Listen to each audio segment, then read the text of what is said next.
बोलो सियावर रामचंद्र की जय। उमापति महादेव की जय। श्री रामचरित्र मानस की जय। पवन सुत हनुमान की जय। आज हम श्री रामचरित्र मानस में आगे बढ़ेंगे और आज का जो हमारा पॉइंट है, आज हम शुरुआत करेंगे।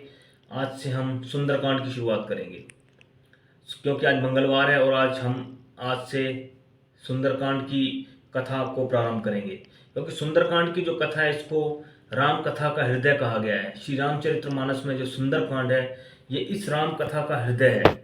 क्योंकि इस कांड में बजरंगबली जी ने एक भक्त की भूमिका निभाई थी। उन्होंने बता दिया था कि भक्त क्या होते हैं, और श्री रामचंद्र जी के बहुत से काम संवारे थे। उन्होंने सीता जी की खोज की, लंका को जलाया और भगवान राम के का आशीर्वाद पाकर उनकी असीम भक्ति प्राप्त की थी। तो आज हम श्री रामचरितमानस के इस हृदय अर्थात सुंदरकांड को प्रारंभ करेंगे। हम थोड़ा थोड़ा पढ़ेंगे, लेकिन पूरा चौपाई का हिंदी अर्थ के साथ समझ के। और आज मैं जो आपको इसमें समझाऊंगा, आज तक आपने कभी नहीं सुना होगा। सुंदरकांड की शुरुआत कैसे की जाती है, कैसे सुंदरकांड की शुरू करना चाहिए, वो सब बताऊंगा, जो आज से पहले आपने कभी नहीं ना सुना होगा ना देखा होगा। तो आज आप देखिए कि किस तरह से हम सुंदरकांड को शुरू करेंगे और आगे बढ़ेंगे। बहुत आनंद आएगा। मन लगाकर देखिए, सुनिए और अपने घर में भी सुंदरकांड को पढ़िए। इस राम कथा के हृदय को, भगवान राम के हृदय में बसने वाले बजरंगबली जी की इस कथा को आप मन से पढ़िए। तो आइए शुरुआत करते हैं सुंदरकांड की। बोलो सियावर रामचंद्र की जय। आइए इस श्री राम कथा के हृदय रूपी सुंदरकांड को शुरुआत करते हैं और आगे बढ़ते हैं श्री रामचरितमानस में सुंदरकांड की तरफ। सियावर राम जय जय राम, मेरे प्रभु राम जय। तो बजरंगबली को याद करते हुए हम सुंदरकांड की तरफ बढ़ते हैं। सुंदरकांड जब हम खोलते हैं तो उससे पहले किष्किंधा कांड के लास्ट में से 23वां विश्राम है, मासप्रायण 23वां विश्राम। इससे ऊपर जो सोठा आता है और उसके ऊपर जो दोहा आता है, इसको पढ़ते हैं। कभी भी हम जब सुंदरकांड स्टार्ट करेंगे या शुरू करेंगे तो हमें ये दोहा पढ़ना है। जैसे भव भेषज रघुनाथ जसु, सुनहि जनर अरुनारी, तिनकर सकल मनोरथ, सिद्ध करहि त्रिशिरारी। सियावर राम जय जय राम, मेरे प्रभु राम जय जय राम। अर्थात श्री रघुवीर का यश भव जन्म मरण रूपी रोग की अचूक दवा है। जो पुरुष और स्त्री से सुनेंगे, त्रिशिरा के शत्रु श्री राम जी उनके सब मनोरथों को सिद्ध करेंगे। अब आगे जैसे ये सोठा है, सोठे को पढ़ना मैंने आपको बताया था। नीलोत्पल तन श्याम काम, कोटि शोभा अधिक, सुनिए तासु कुन ग्राम, जासु नाम अग खग बधिक। अर्थात जिनका नीले कमल के समान श्याम शरीर है, जिनकी शोभा करोड़ों कामदेवों के से भी अधिक है, और जिनका नाम पाप रूपी पक्षियों को मारने के लिए बधिक यानी व्याधा यानी शिकारी के समान है, उन श्री राम के गुण समूहों को और लीला को अवश्य सुनना चाहिए।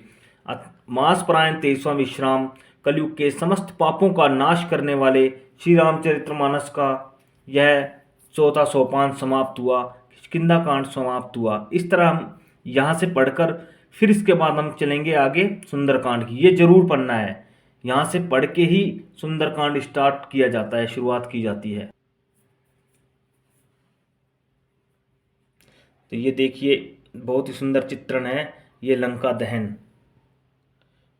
दहन, ये बजरंगबली जी लंका को जलाकर समुद्र में दोबारा छलांग लगाते हुए। और फिर ये नीचे एक चौपाई है। अट्टहास करी गर्जा, कपि बड़ी लाग आकाश। तो उसके बाद हम आएंगे सुंदरकांड की चौपाइयों पर। तो यहाँ से हम इसको शुरू करेंगे। श्री गणेशाय नमः। श्री जानकी वल्लभो विजयते, श्री रामचरित्र मानस पंचम सोपान सुंदरकांड। उसके बाद ये श्लोक, तो हम फिर पहले इन श्लोकों को पढ़ेंगे, जैसे मैंने आपको पहले श्लोक पढ़ना बताया था। तो आज फिर देखिए आप कैसे श्लोक पढ़ते हैं हम।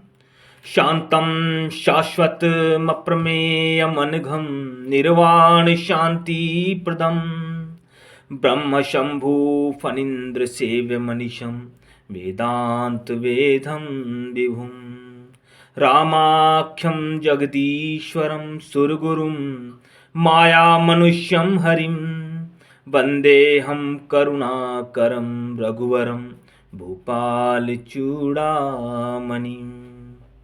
अर्थात प्रांत सनातन अप्रमेय प्रमाणों से परे निष्पाप मोक्ष रूप परम शांति देने वाले ब्रह्मा शंभु और शेष जी से निरंतर सेवित, अर्थात ब्रह्मा जी से, शिव जी से और शेष जी से निरंतर सेवित, उनके द्वारा सेवित, वेदांत के द्वारा जानने योग्य, सर्वव्यापक, देवताओं में सबसे बड़े, माया से मनुष्य में दिखने वाले, समस्त पापों को हरने वाले, करुणा की खान, रघुकुल में श्रेष्ठ तथा राजाओं के शिरोमणि राम कहलाने वाले जगदीश्वर की मैं वंदना करता हूँ।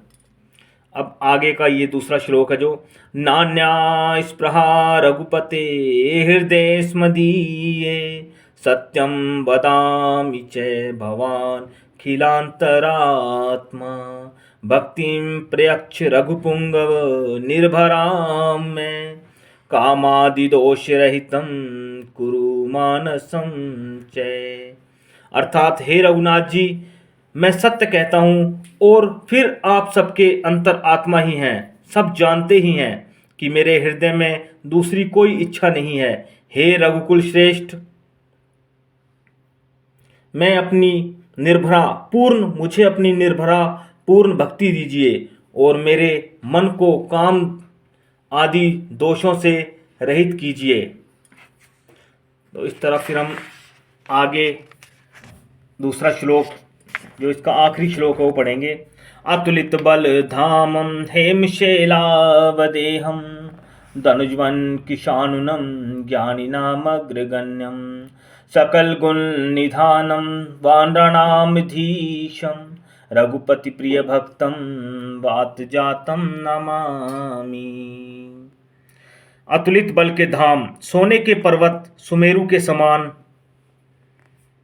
कांति युक्त शरीर वाले दैत्य रूपी वन को विध्वंस करने के लिए अग्नि रूप, ज्ञानियों में अग्रगण्य, यानी कि दुनिया में जितने भी बड़े से बड़े ज्ञानी हैं उन सबसे अग्रगण्य यानी सबसे आगे, संपूर्ण गुणों के निधान, वानरों के स्वामी श्री रघुनाथ जी के प्रिय भक्त पवन पुत्र श्री हनुमान जी को मैं प्रणाम करता हूँ। यहाँ पर बजरंगबली जी की जो असीम महिमा बताई गई है, उनके गुणों के बारे में, और श्री रघुनाथ जी के प्रिय भक्त के रूप में उन्हें संबोधित किया गया है।